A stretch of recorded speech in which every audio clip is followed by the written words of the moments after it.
السلام عليكم. عليكم السلام ورحمة الله. شيخ عبود، الله يبارك فيك، مرحبا يا اخي. الله يبارك فيك. الله يكرمك شيخنا. بعض الإخوة على صفحة اسمها لصوص النصوص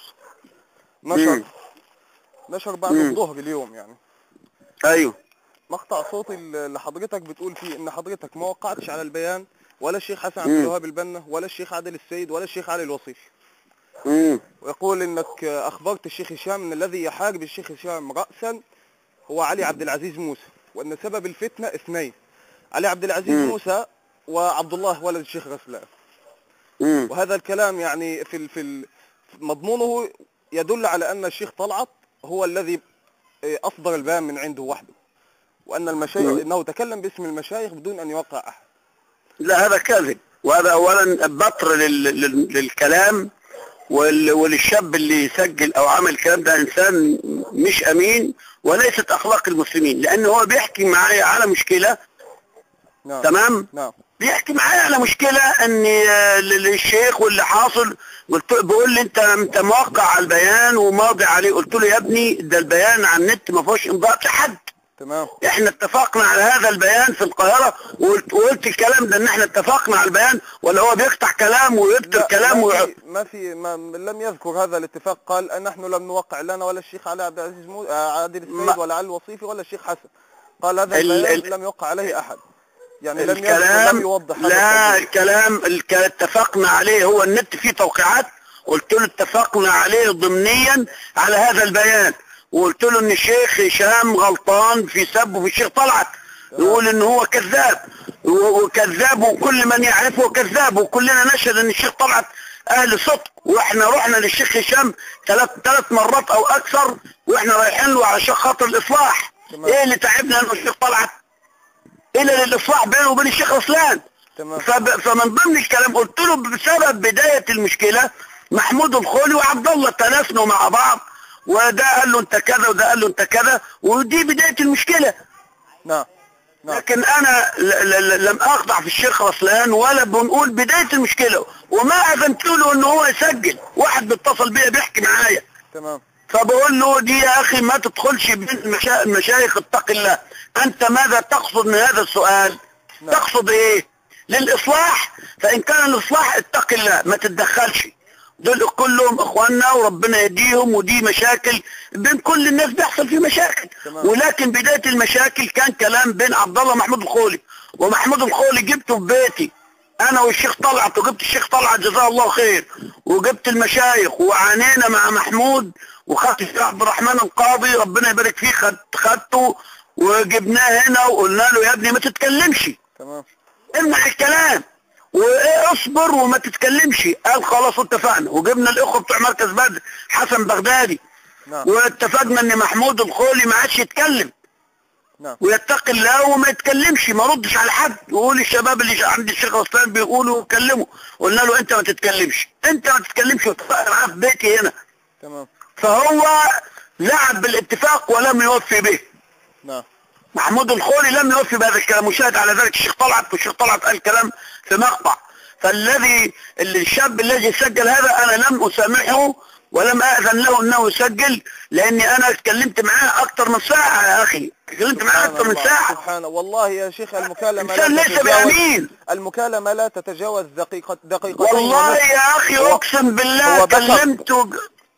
بتر المكالمه وفيها تقطيع، يعني نحن لاحظنا ان فيها مونتاج. هذا ما ينبغي. انا قلت له يا اخي سبب المشكله دي شياطين داخله، اتق الله. وانا نصحته في نفسه، قلت له اتق الله، ما يجوز انت الاصلاح تتدخل الاصلاح. احنا رحنا لما الشيخ هشام اتهم الشيخ طلعت بالكذب، من اجل ماذا؟ من اجل ماذا يتهموا بالكذب؟ ان كل من يعرفه كذاب. من اجل ايش؟ من اجل ان انا جاي لك لحد بيتك نمشي الاسكندريه عشان خاطر الاصلاح بين الاخوه واهل العلم، لان احنا قلت يا اخي احنا معدودين. طبعا. يعني هذا ما ينبغي ابدا. طبعا. فما كان ابدا ان الشاب هذا يسجل، وهذا ليس بامين، وانا والله احاجه يوم القيامه. نحن للاصلاح، ويجوز للاصلاح التوريه والكذب احيانا اذا كان يوم. احنا لو بلغنا كل الكلام اللي قاله او الكلام اللي قاله الشيخ هشام وصل للشيخ رسلان ما ينفعش. هذا غضبان وهذا غضبان، لكن مع ان انا ماشي كل للشيخ هشام، يعني الشيخ رسلان انا والله اعلم اني لو مشيت على اي شيء وذهبت عنده والله اعرف اخلاقه طبعا. انه يعني ما شاء الله عليه، والله لا ازكيه ولا يعني اريد وجه الله جل وعلا. وهذه فتنه ودخلت الشباب ما ينبغي ابدا، وانا مش اسامح هذا الاخ الذي يبتر هذا الكلام. طب يا شيخنا، وهذه فتنه معروفه. الشباب السلفي المشغول بهذا الامر على الفيسبوك وعلى المواقع، ما هي نصيحتكم يا شيخ؟ يعني يجب عليهم ان يلتزموا بيان العلماء وان يلتزموا موقف العلماء من هشام البيلي ام ان هناك مساحه للنقاش والحوار كما يفعلونه؟ والله هذا الشيخ حسن ربنا يبارك فيه وكل المشايخ اجمعوا ان هذه نصيحه للشيخ هشام، وانه يرجع عن سبه للشيخ طلعت السب الشديد الذي قال وكل الناس يشهد انه الذي كل من جلسه يشهد انه كذاب. هذا وانا سالت الشيخ طلعت قلت له لماذا الشيخ هشام يعني قال هذا البيان العشر حسان في الرد على طه الزهران. ايه الحسان فيهم؟ ايه هم الحسان هؤلاء؟ طب ولماذا؟ قلت له يا شيخ طلعت انت تكلمت في الشيخ هشام؟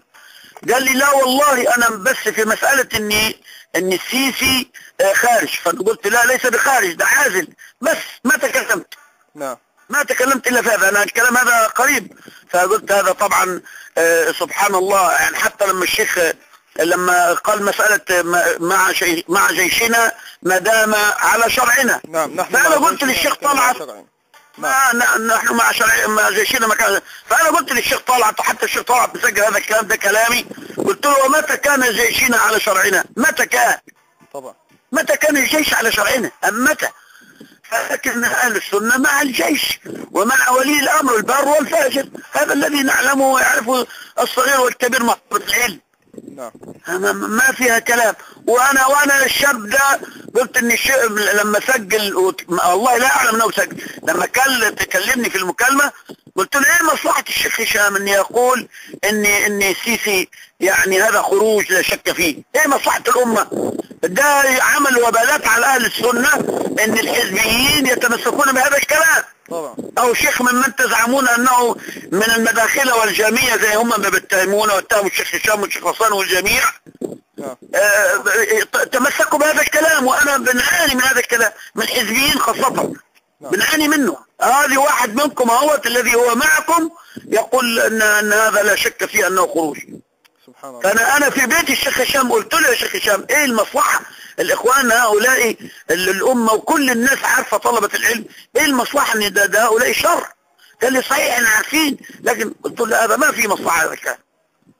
فطبعا هذا الاخ الذي سجل انا والله لا اسامحه في هذا، ان هذه فتنه وما ينبغي. وانا برضو اقول لكل الشباب هذا ما ينبغي.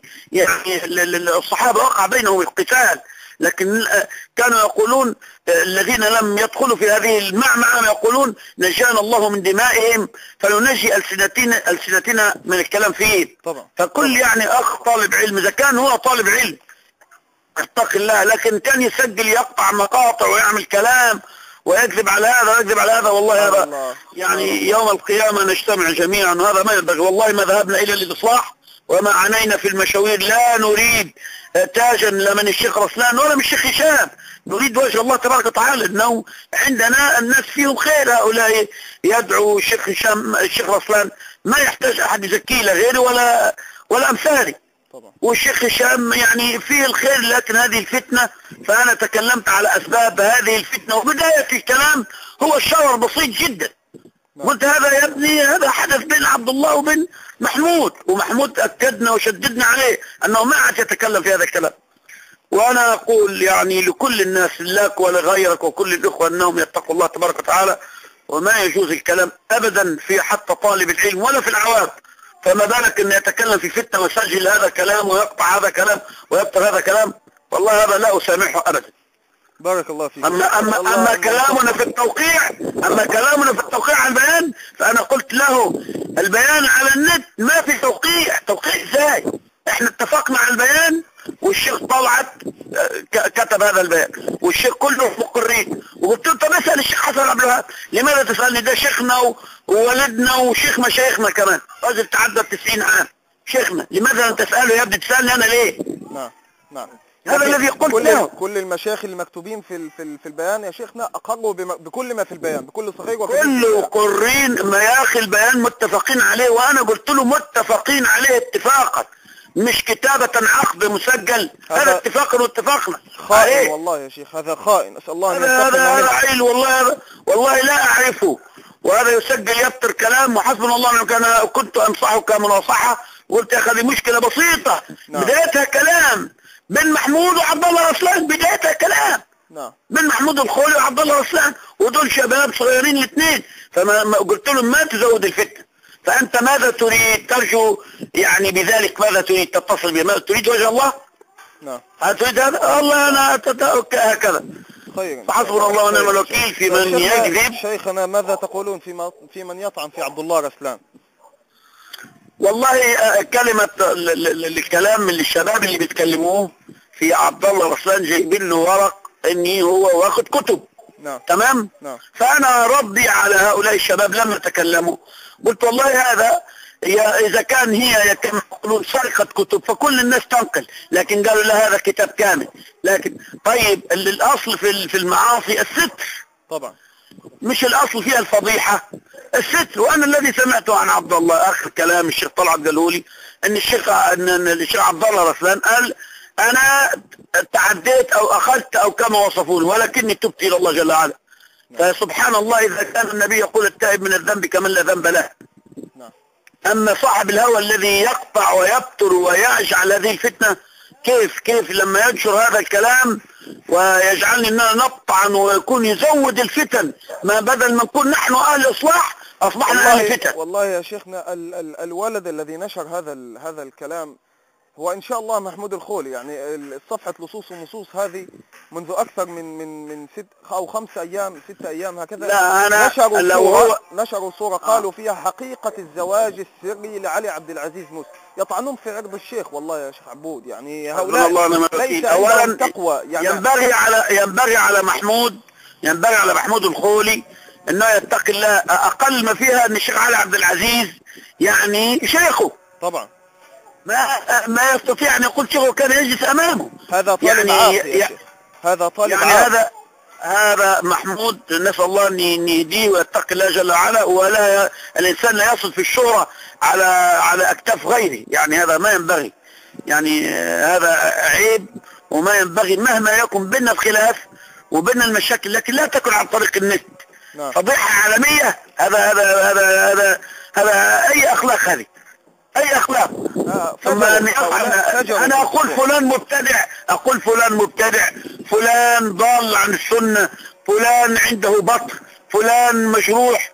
هذا صحيح ما في مشكلة لما يجوا عندك الدليل، لكن ان تتكلم في اعراض الناس والله هذا ما يقبله احد. ان نستطيع ان نتكلم في اعراض المجرمين، نتكلم في رؤوس الضلال، في ان نقول فلان سارق او زاني او زوجته او كذا، هذا كلام قلة ادب وما ينبغي، وليست من اخلاق المسلمين ولا ليس من اخلاق المسلمين اللي قاعدين. فما بالنا بطالب العلم؟ اين طالب العلم؟ حسبنا الله ونعم الوكيل. خير ان شاء الله. اثقلنا عليكم. ربنا يهدي الشباب. تسمحون لنا يا شيخ بنشر هذه المكالمة؟ ما في مشكلة يا اخي. انا ما هذا اللي حادث وهذا الواقع وهذا الذي حدث. والله احنا لا نريد الا الاصلاح، فنسأل الله ان يصلح بين الامة وبين المسلمين يا رب. بارك الله فيكم يا شيخ. حياك الله. السلام عليكم ورحمة الله. مع السلامة.